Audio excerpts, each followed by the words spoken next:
Jello Biafra for the Independent Media Center in the camcorder. Truth Jihad.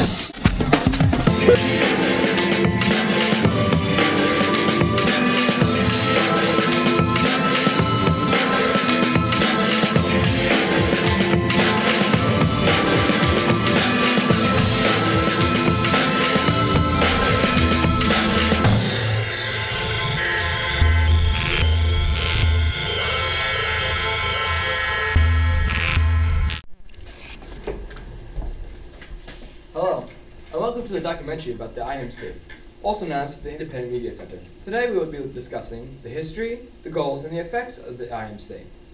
Please join us on this journey of alternative media. Independent media refers to any media outlet that is free from government or corporate influences. This goes for the radio, television, newspapers, and the internet.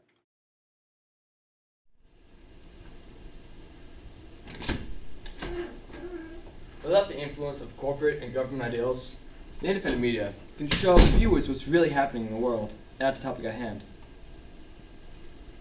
Parkour! Many organizations engage in the efforts to help the development of independent media.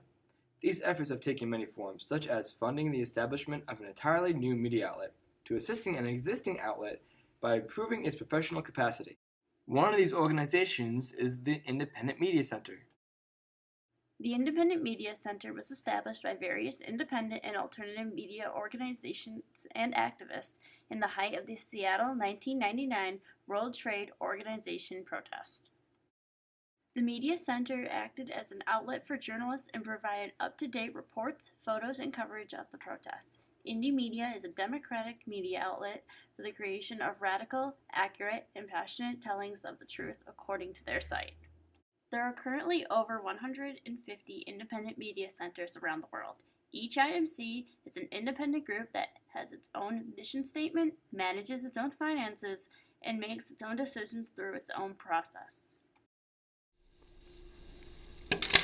A frequently asked question is, how did the IMC start? Well, the IndyMedia is the collective effort of hundreds of independent media makers from around the world who are dedicated to providing a forum for independent reporting about important social and political issues. There are several hundred media activists that worked for years to develop an active independent media through their own organizations. These people came together in the late 1999 of November in Seattle to create an independent media center. This was to cover the protests that were happening with the World Trade Organization. Seattle IMC provided coverage of the WTO through both printed publication called The Blind Spot and the first IMC website. With the increasing popularity, requests from local groups interested in forming their own IMCs started to pour in.